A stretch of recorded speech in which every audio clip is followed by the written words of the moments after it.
You don't think so? Hey, Graham, do you want to see Terry's selfie? He saw it. You already saw.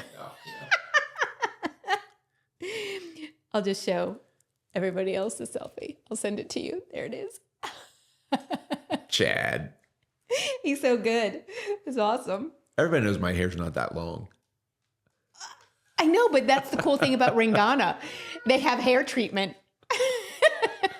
Although somebody did say, "Oh, it should have the hair treatment on there." I may just let my hair grow. I don't hate that. You don't hate that? Let it go. Yeah. Are you going to get those pecs?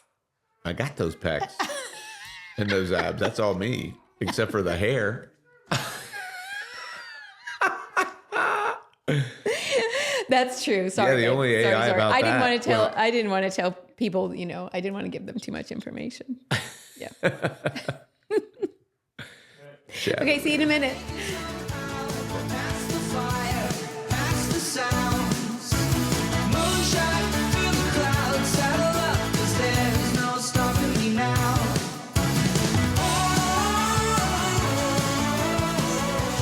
Yeah, so we got some fun things that happened this past week, right? I don't know. We did. It's kind of been a blur, a total blur. We had the Barbara O'Neill event, so we were there for 5 days, and leading up to that, you guys had already heard all the things that we were leading up to. And then, Barbara O'Neill has quite a fan base. She has a cult following. It is that. It totally is. It's wild to me that many people are so tuned in. And her message is wonderful. Oh, she does a beautiful job. Probably, I can't think of anybody who does it better, where she blends science and all the pathways and metabolic things and anabolic and catabolic and all the pathways in the body. She's very, very intelligent.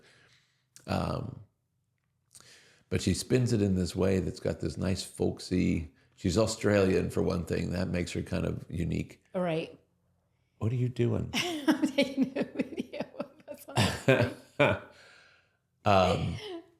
but with common sense. I mean, she blends old school wisdom, old school remedies and healing and things that make very, very good sense with the way the body works, just naturally, as opposed to overriding it with chemistry. That's our traditional pharmaceutical stuff. Well, in one of the things that I don't know. Well, but to finish my thought, Yeah. I don't know anybody who has more Bible verses memorized either. I know she did such a I mean, good she job does with just a beautiful job of blending God's wisdom with natural healing and the science behind physiology. And it was really quite entertaining and very informative. It's so good. And earlier in the week, so you got there, you came down for a little bit on Tuesday, right? Tuesday, yeah. And then I think it was on Wednesday, she was kind of explaining how she gathered all of the information.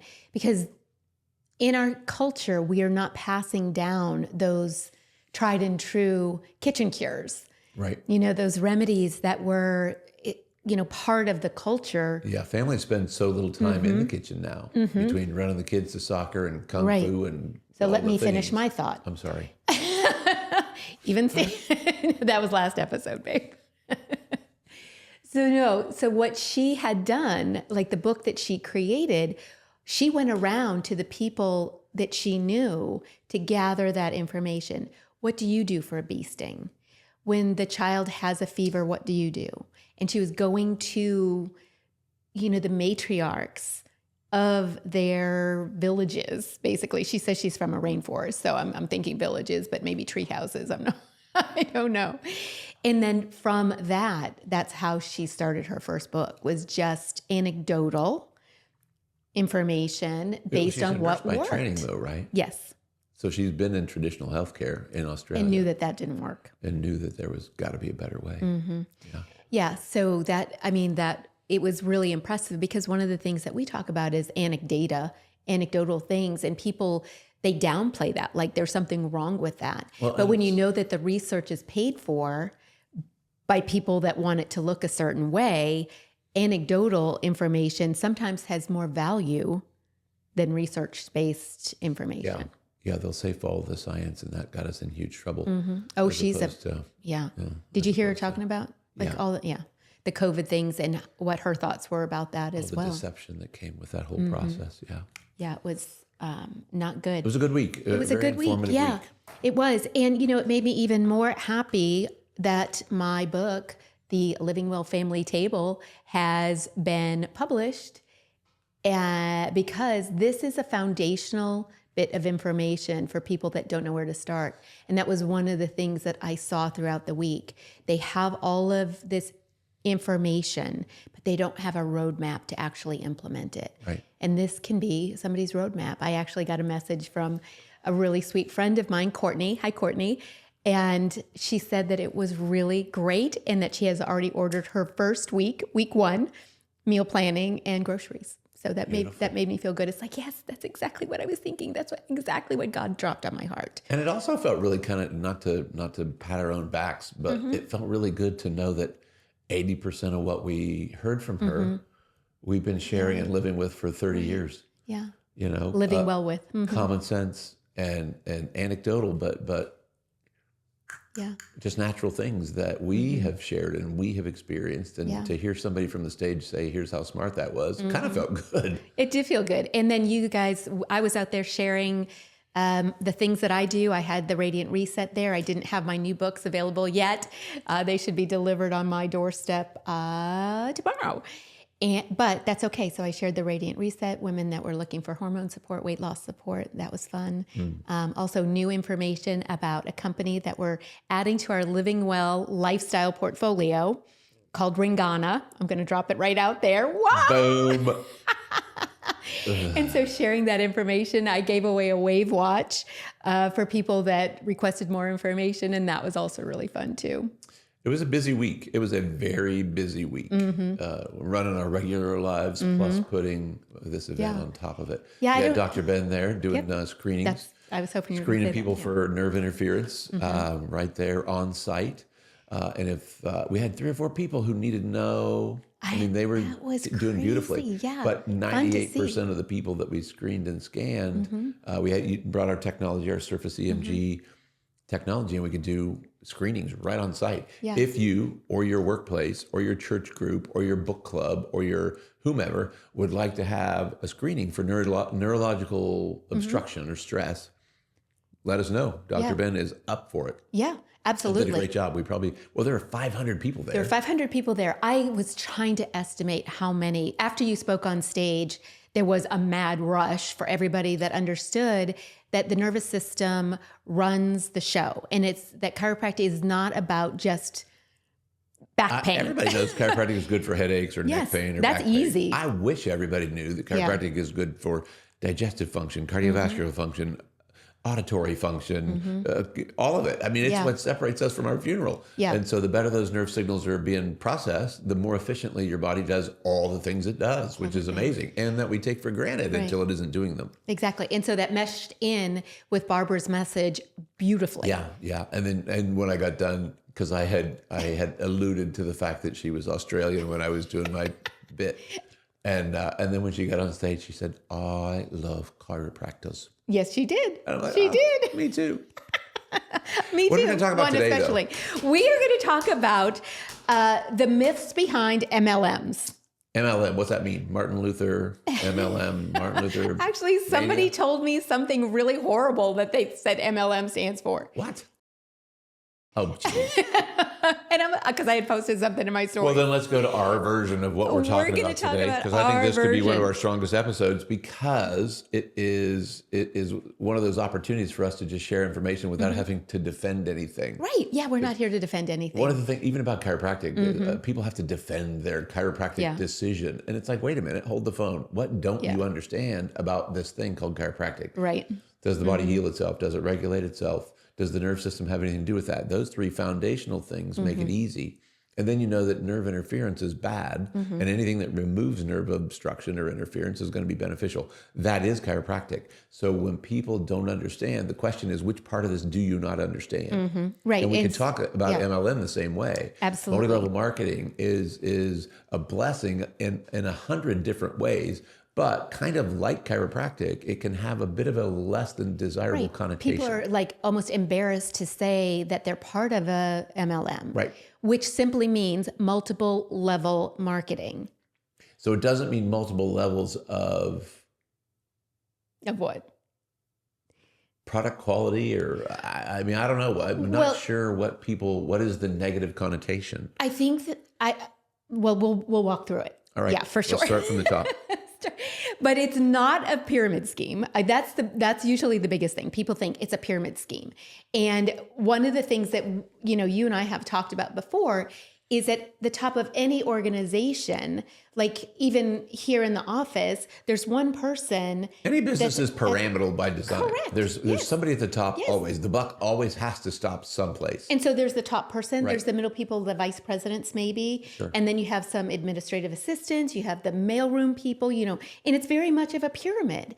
And people assume that when they say it's a pyramid scheme, like it's a negative thing as well. Like only the people at the top make money. But in a multi-level marketing business, the people that are at the bottom can actually earn enough that they earn more than that top person. Okay. So they actually have more ability to achieve what they're looking for, what the desires are of the outcomes of, being in that business, in easier than if they were in a traditional 9 to 5 job. Well, Yeah. okay. So what separates then an MLM from a pyramidal scheme? The products. So there has to be there has to be something, a service or product that changes hands. Exactly. There has to be. The FTC has a tight regulation on MLMs of all kinds. Okay.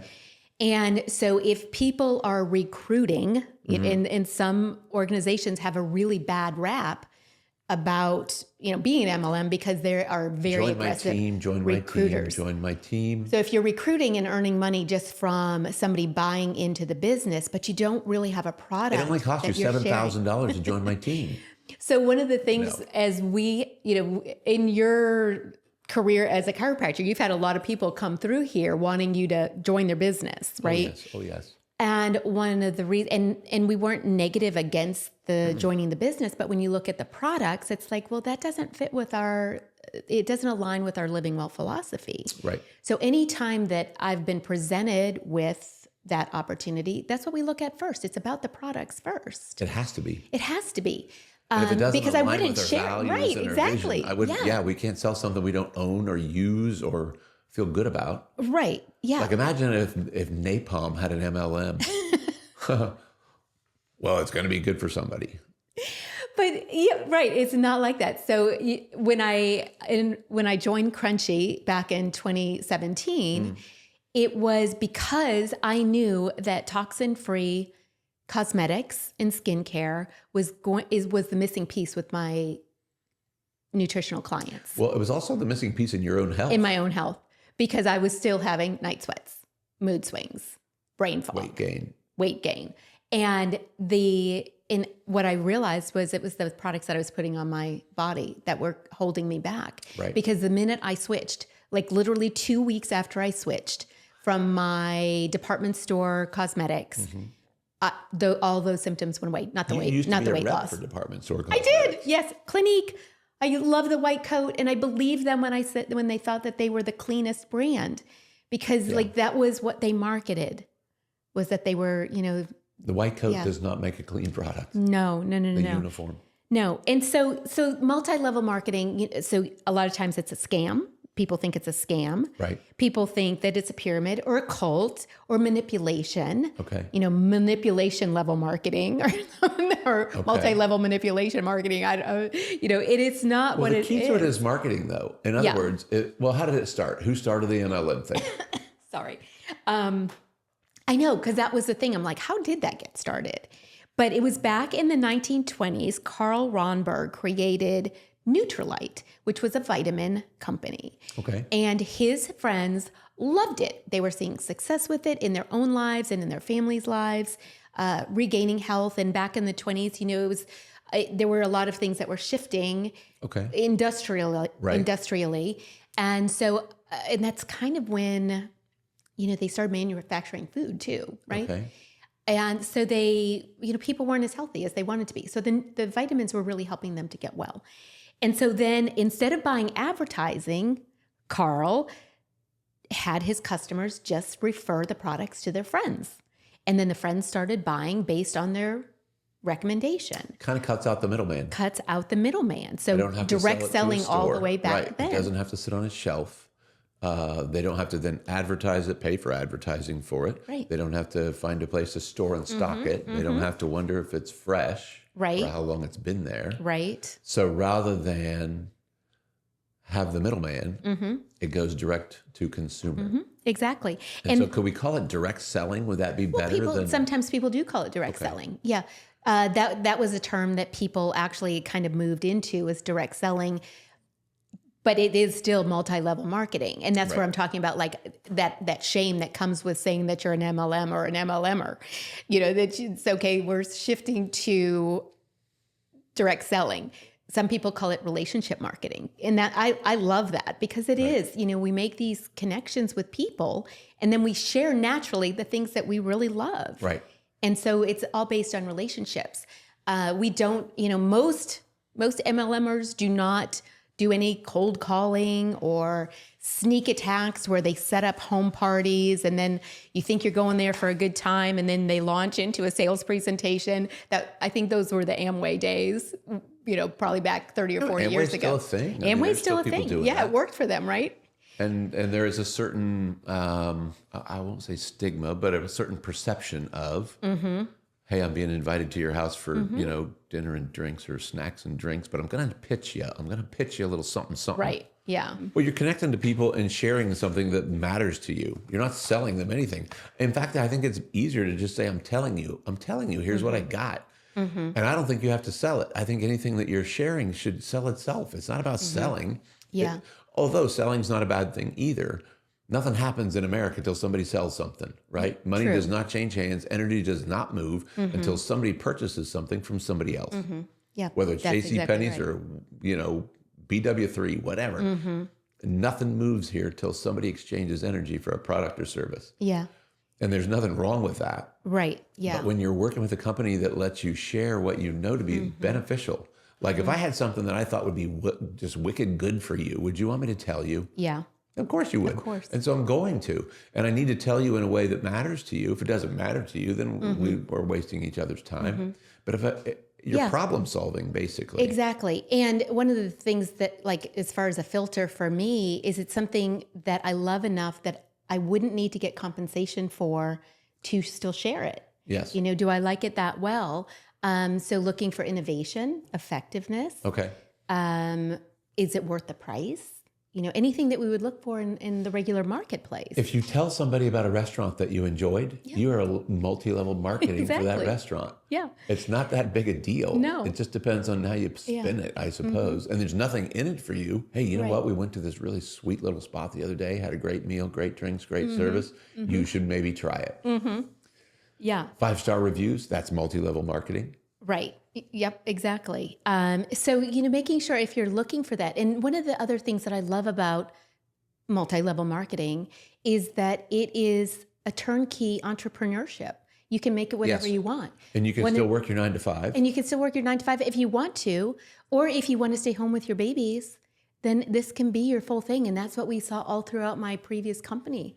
You know, that we would see, you know, nursing careers that got to retire from that, or retiring their husbands. Yes. So that they could, like, switch roles and take care of their babies. And then the woman, you know, went on to do the other things. Lily's the perfect example of that. Yes. And how that's worked out for them beautifully.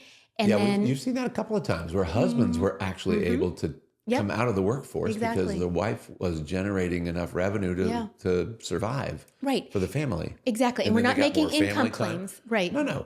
But it's like anything else. You get out of it what you put into it. Exactly. If you're expecting a socialist environment where you do all the work and somebody else reaps all the benefit, that's probably not, this is not for you. Yeah. Because you got to put some effort out.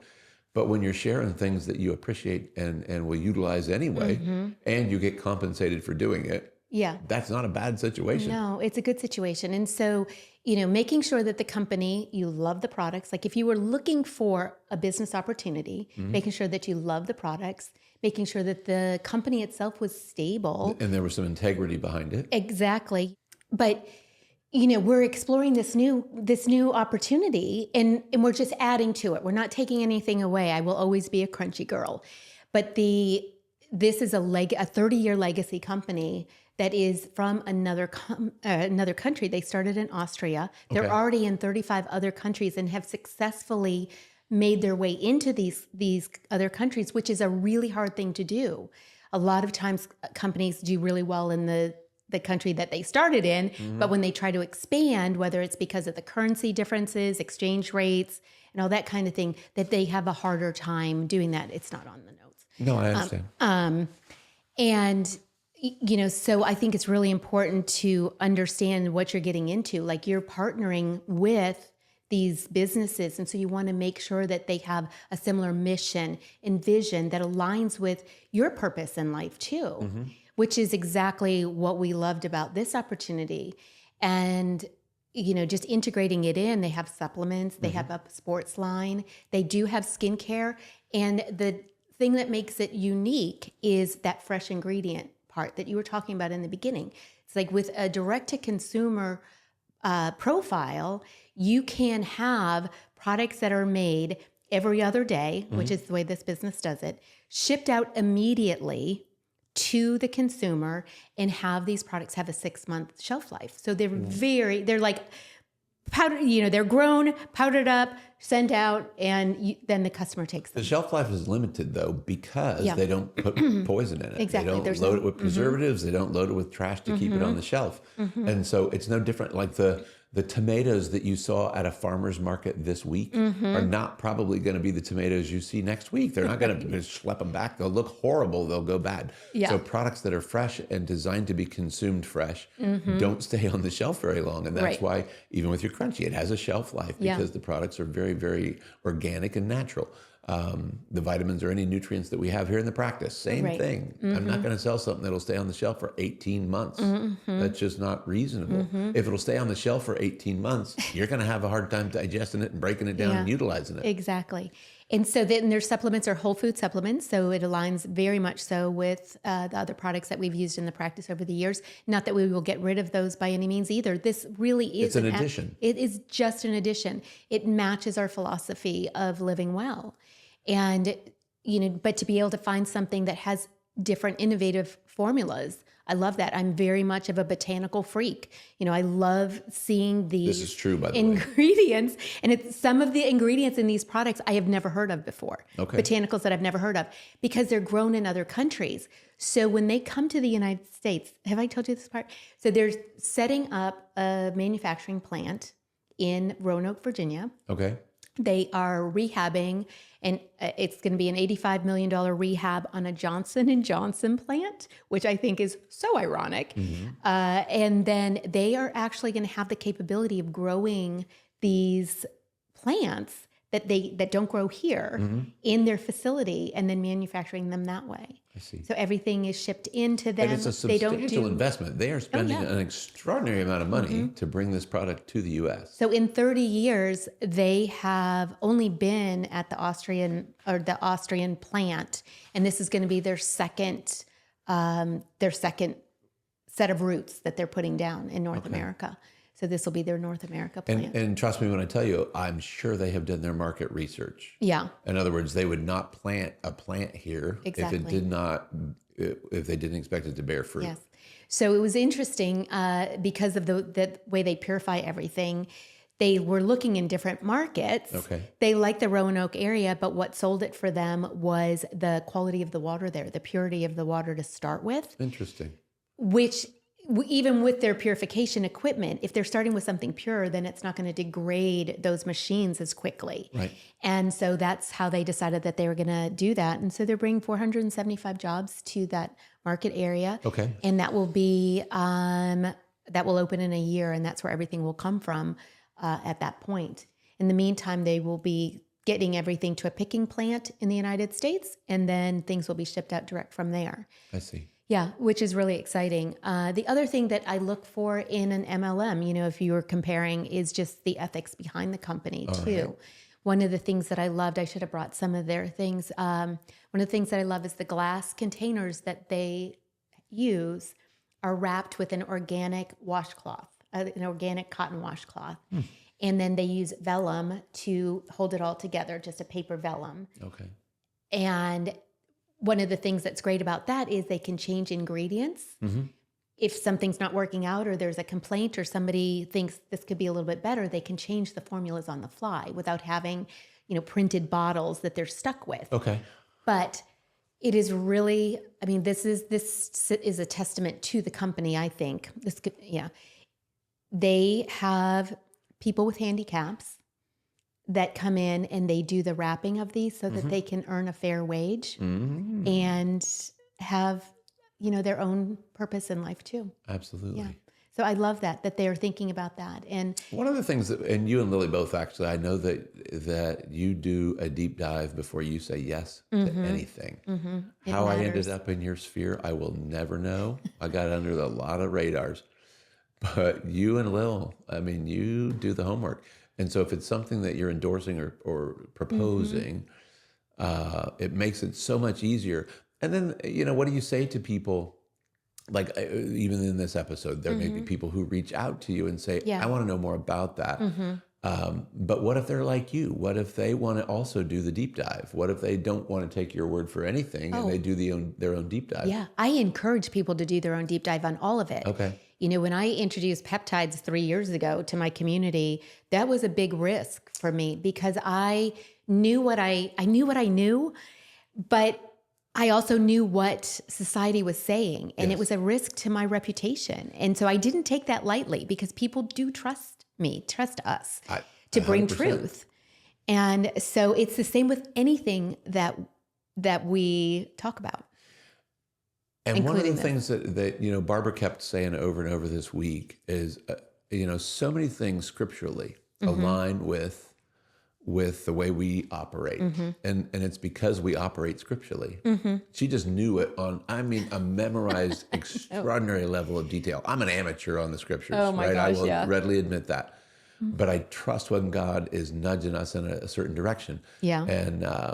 And I know that you don't consider anything of significance without prayerful consideration. Exactly. And so God is not a God of confusion. He's a God of clarity. He is a God of purpose. And so anything that seems sketch or anything that seems a little finicky or doesn't seem right, your discernment level is always very, very good. And again, you don't usually jump at it right away. It takes a minute to process the data. It takes a minute to feel spiritually sound about what you're doing. But one of the things that I completely appreciate about you is that.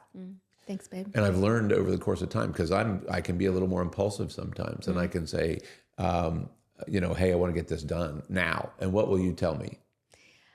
It's not a no, it's just a not yet. Yes. And so we'll wait. You will wait. I can be much more impetuous, but you will always say, not yet. Right. And that's just waiting on a green light from God.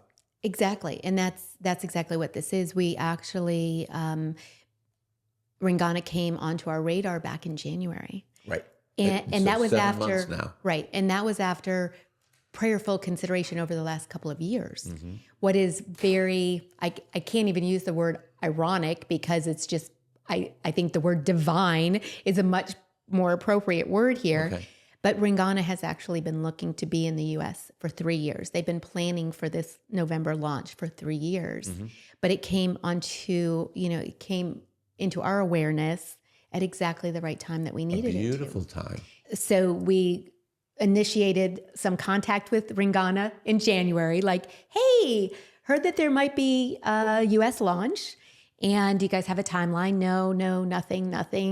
And then I think it was May or early June, all of a sudden we started hearing some rumblings again, and then we had some contact with some people there. Now it's moving like wildfire. It's all going very fast, but we also wanted to be really respectful of our current company and do things in the right order and appropriately. We are so grateful for Crunchy and everything that it's brought into our lives and teaching us all the things about what we want to take forward into new career opportunities too. And so it was really interesting how it all unfolded. And then we had the opportunity to, Lily had the opportunity to actually go down to Miami and meet with the the team that's bringing Ringana to the United States. Okay. And so because of that, we had even more information. So all along, one of the ways that we've kind of lived our lives is waiting on green lights. Green lights, yellow lights, red lights, right? And so as we would go along, it's like, okay, that's a green light. We were poring over the website when we found it. We were looking at the ingredients. We were looking at the formulas. We were looking at their philosophy and vision. We were looking at their track record. We were looking for things to make us not like this company. I was going to say reasons to say no is where we usually start. Reasons to say no, and we could not find any. Yeah. And then as, there's just different things. It's like we hadn't tried the product. They can't ship it here. So we were going on formulations and not feel. And that is, that's risky. Everything looks good on paper. Everything looks good on paper. Yeah. And so, that the feel part of it came after the trip to Miami. And so Lily was able, they actually brought product to the United States for this event so that Lily could bring it back to the community. And that, I don't know if Lily wants us to tell on that, but like Lily actually bought this lady a suitcase. Well, she didn't buy her a suitcase. She did buy for her to ship the suitcase, though. Yeah, I mean, like the extra baggage that she brought. No, it wasn't given. It was not given to Lily. No, Lily knew that this was an important part of the process, and she did not want any ties financially to any one person. And that's just the integrity that Lily brings into everything that she does too. I was amazed when she told me how much money she spent on what was on that table. But it was important to her, and it was important to her just like everything else that she do it right. Yes. And, we're proud of all of our daughters for all the reasons. But this is one of the things that they have high integrity. So, when it comes, wrapping it back up to are all MLMs, pyramid schemes, stay away from them, avoid them at all costs? No. The answer is 100 times no. Huge no, right? But knowing the filters that you can look at. Discernment is critical. Yes. If it feels too good to be true, it probably is too good to be true. Yes. You've got to do the deep dive. Or you got to connect yourself to people who have done it. Right. Yeah. One of the things I think would be so wonderful, and it's getting hard to know what's true. Oh my gosh, yes. And in every arena. AI is a clown show for falsity or synthetic information. So it's getting, and it makes it hard to trust people. Even the people that you've trusted before can be misconstrued, I'll say. Yeah, yes. And that makes it very difficult. If everybody in your sphere has trusted you to this point, and you've coached them and you've worked with them and you've nurtured and nourished them, if they would just keep that same level of trust, they have no reason not to. Right, exactly. But it is attractive. That trust is attractive. Deception is a repellent. Mistrust is a repellent. Everybody, the laws of the universe apply across the board with all these things. All of it. And so everybody kind of gets what's coming to them with their level of integrity or honesty in a process. Yeah. I'm excited for you. Yeah. I'm just guilty by association. I get to sit on the sidelines and say, go, go, go, when I know that you are making a choice that's congruent with your values and your heart. So. Well, but you're actually thinking about maybe doing this with me. I'm guilty by association. Like I said, I know. Well, they have a men's line in this particular thing. So I'm just teasing. Right. We'll flash up a picture. This is his contribution to my endeavors. Yeah. I get roped into things sometimes, don't I? So, I've been in the field for a decade. Right. And so I've seen the broken side and I've seen the beautiful side. Right. And my goal is to continue to bring the beautiful side along with us. To as many people as want to know. As many, yes. To bring that freedom that comes along, that comes with it, to allow mamas to stay home if they want to. Yep. Give people more financial margin. Financial wellness is part of living well. Well, one of the biggest stressors in a marriage relationship or in any relationship today, one of the biggest stressors is financial. So if you can coach people into finding a way that lets them ease their margin or bring in some additional revenue that softens the blow every month. Yeah. Nothing has become less expensive recently. So to allow, you're right, mamas to stay home and raise their children, or even men in this situation, to leave a job they don't like or doesn't match their value system, and create a way where you can still work your 9 to 5. Yeah. Don't give up your paycheck until you can or until you want to. Right. But when your side hustle is generating more revenue for you than your actually 9 to 5, there's something to be said for that. It gives you choices. It gives you options for your life, the way you want to live well. And that matters. 100%. Yeah. And it's a vehicle that I think that is making a comeback. That's what it feels like to me. And I think the stigma of MLMs is dropping off because we can be so transparent. Right. Well, I'm not going to quit doing what I'm doing. So I want you to have more fun. I can't imagine. I just cannot my retirement imagine. plan is don't. I'd be a lousy retiree. So, and plus I love what I'm doing. I'll probably do it until I can't do it anymore. Yeah. But I will support you from every direction in your new endeavors. I'm sure of it. Yeah. So if you guys have any questions whatsoever, it's something that I love sharing and talking about. I love being able to be a guide on a journey that you might not be aware of, or you just have misconceptions about. We can talk through those, just bust some myths and chat it up. I love that. I hate to say it, but you've been right so many times that I don't even wonder about it anymore. Well, it's been really fun. It used to be that people just wanted to text, but phone calls are actually coming back, you guys. In vogue. It's very in vogue. I have people just like reaching out and calling me, but also, I'm like, hey, can you just jump on a quick phone call? It answers questions so much faster, and you get to hear the person's voice, their tone, is their the energy. lowest form of human communication. I know you do. I don't like it. I know. So so if you like what you heard, you can follow, share, like, subscribe, and all the things. And we'll see you next week. See you, friends. Have a great week. Bye.